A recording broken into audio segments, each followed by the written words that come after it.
Are you dead yet? No. Are you dead yet? No. Aww,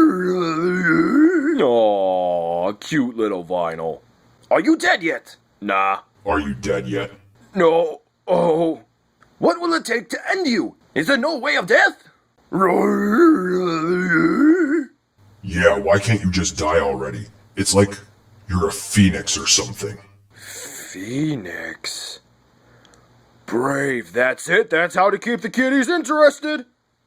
Hello, collectors! It's Steven here with the final review of Ultraman Mebius Week, the Ultra Act Ultraman Mebius Phoenix Brave.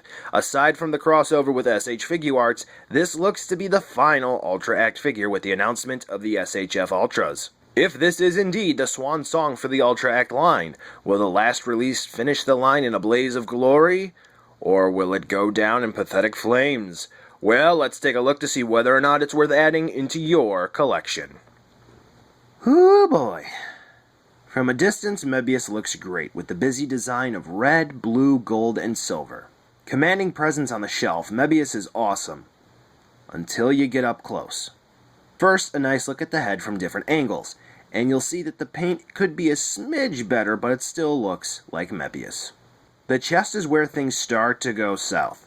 While the paint is relatively cleanly applied, you can see some unevenness in the application, which also carries over to the arms. The upper bicep area is really disappointing, with the blue paint being rather sloppy. The gold paint which runs around the arm like a trim is also thin, and is very susceptible to scratching. I'd really like to know what we're paying for with this figure in the looks department, and I have to wonder even more when looking at the lower portion of the body, at the legs. Still sloppy. The thighs aren't great, but the shins are fine. But wait, there's more. Look at this part, near his traps. What the hell is that dot? Maybe it has to do with paint not being dried when another coat was put on, but guess what? Shows up again on his back. Look at the gold crease on his shoulder blades. Kinda hard to get on camera, but the gold and red paint are mixed together. This is really off-putting, and it's not fair to the consumer. Now, I know some of you might say, Untitled is small, not noticeable, some other Bandai apologist statement, but this is nuts. There are other figures I have from the same company with better paint apps. Namely Imperial Ultraman, both of them, Burning Brave for Pete's sake, and some other figures, so I have to question why the ball was dropped here. On the shelf though, like I said, not too bad.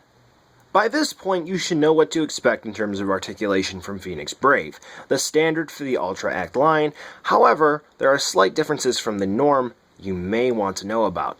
And there are some key points you need to know about before you go handling this Ultra. So, Mebius here. What do we have? Well, we have the standard ball joint for the head attached to the neck, and the neck attached to the body on a ball joint. It's about as far as Mebius can look up. About as far down, left and right movement is just fine. Here is where the key points, where you need to know, come into play. So the shoulders, ball joint plugged into the body. That's usual. Shoulders themselves house hinges. And those of you with an observant eye can already see the issue that I'm talking about. Mebius has this gold trim on various parts of his body, most specifically on the upper bicep and by the shoulder. And you'll notice that there is this red sculpt here that's sort of free-floating, which prevents Mebius from looking all gappy and like a robot instead of an Ultra. Watch again as I move that hinge.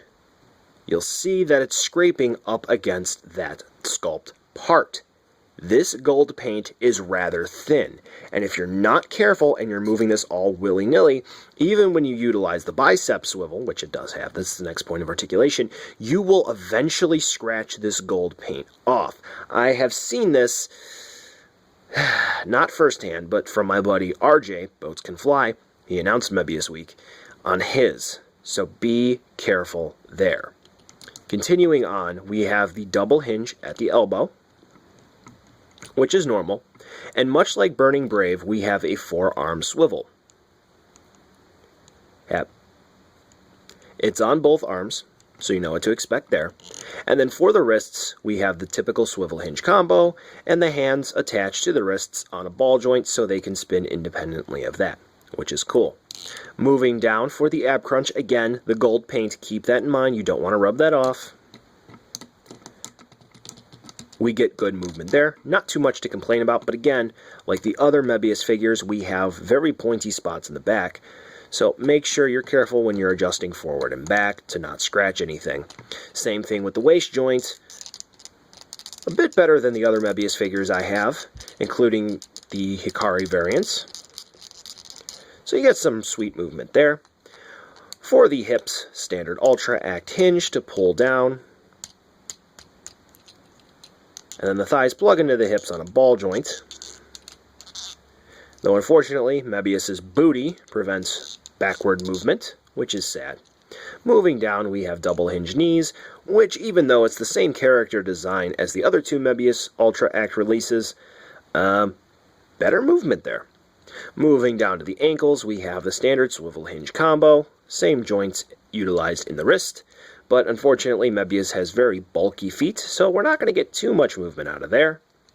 And then we have the toe hinge, which every Ultra needs. Scooting along to accessories, Mebius here comes with the Ultra Act standards and 2 effect parts.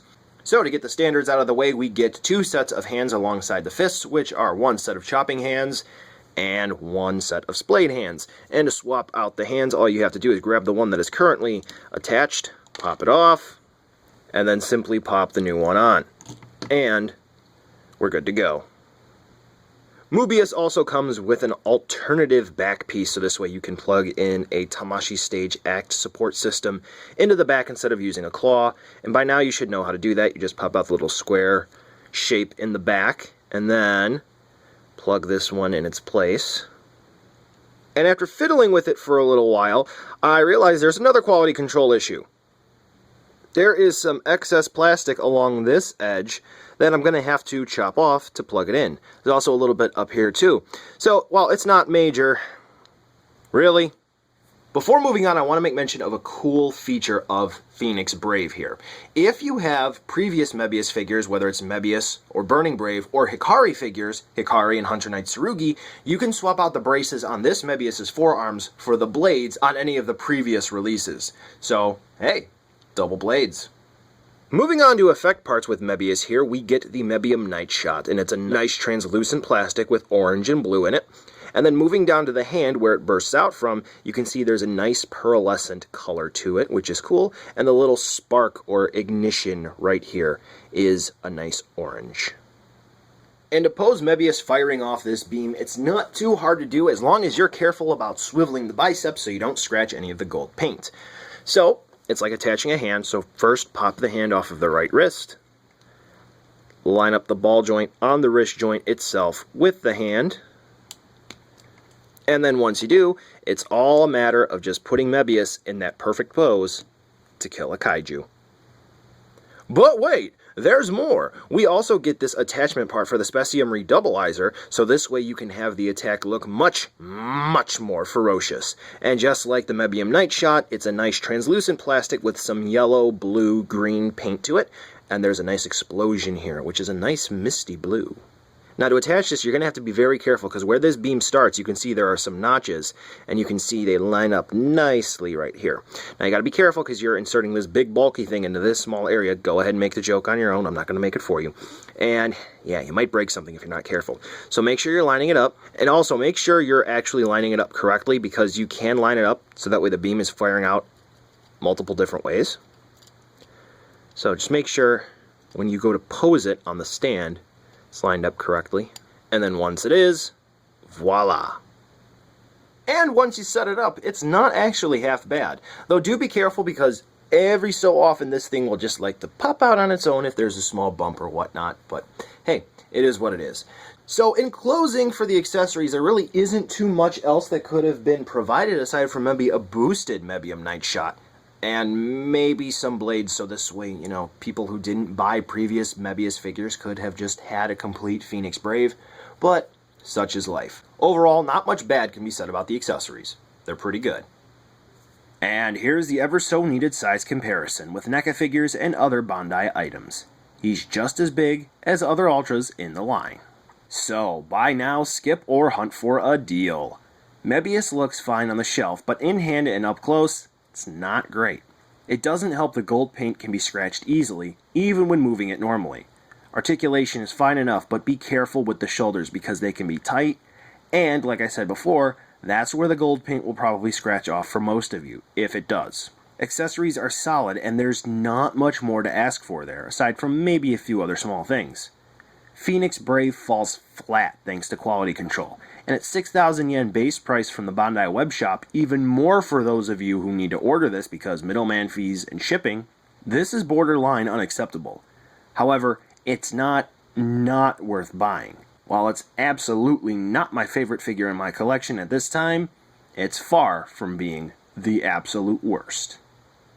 Well, that's it for this video. Thanks for watching, and be sure to like the video and subscribe. What do you think of the figure? Drop a comment down below and let me know. Interested in picking this one up? Check the description for some really cool links to take you where you need to go. Want to watch some more videos? I picked a few just for you, so click the annotations on your screen right now for more great content.